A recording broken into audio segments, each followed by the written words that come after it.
Hello guys and welcome for another video. Recently I got some questions about my build in Dune Awakening, and since I already surpassed the 200 hours, I think that I have refined that build to its very best version.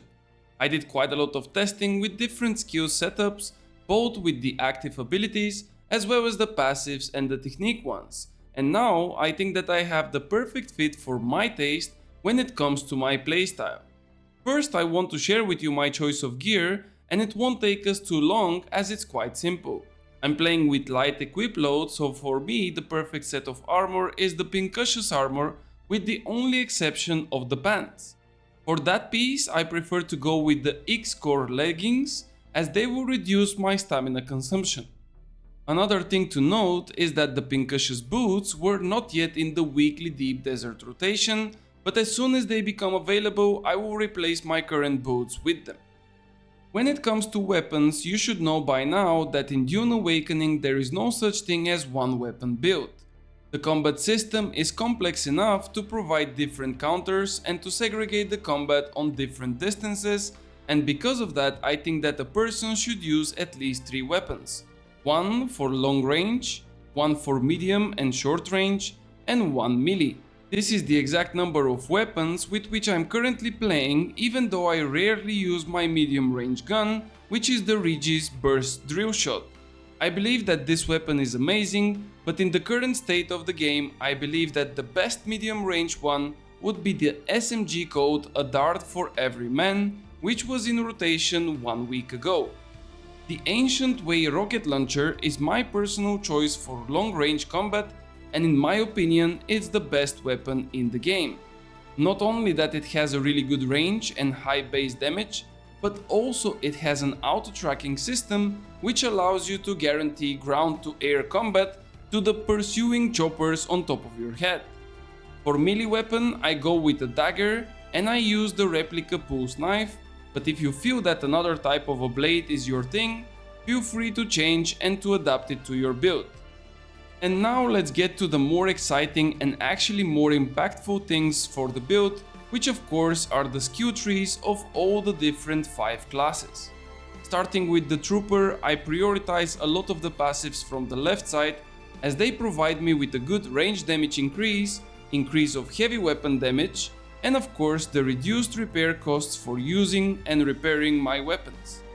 From the center, my go-to are the techniques Suspensor Dash and Dead from Above, as they will provide me with additional damage while floating midair, and of course the great usage of the dash for unlimited dodges, which will cost you energy instead of stamina.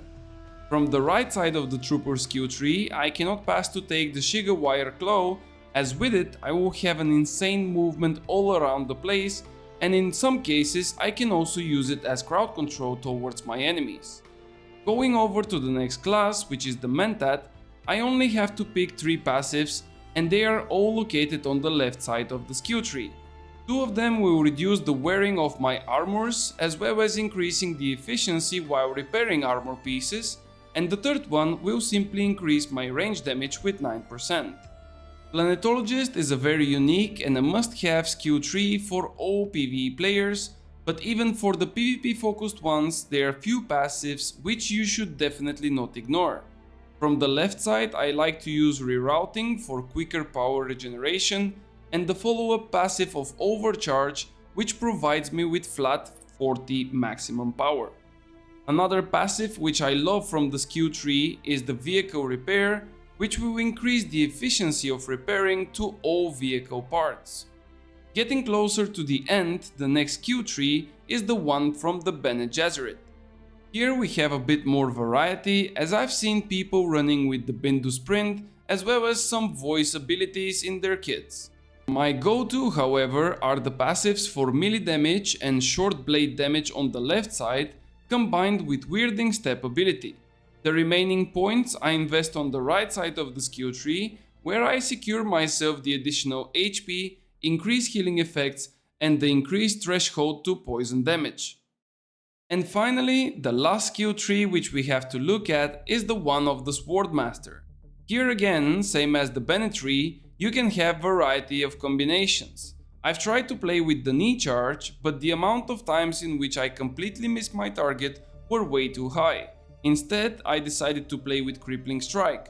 And there is one thing I can assure you, if you hit a successful crippling strike, more than 80% of the times your enemy will die. Additional passives around the Swordmaster page are again the blade damage increase, more stamina, stamina recovery, as well as the additional increase of healing effects. And that's about it. This is the full build for my current setup, which will cost you exactly 200 points, which means the maximum level of 200 in the game.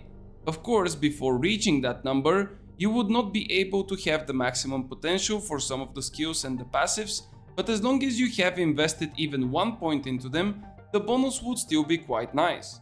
To summarize it all, I must say again that the build is not focusing only on one type of combat, being melee, short or long range, but instead you have a nice variety of tools and abilities to help you react in any kind of PvP situations.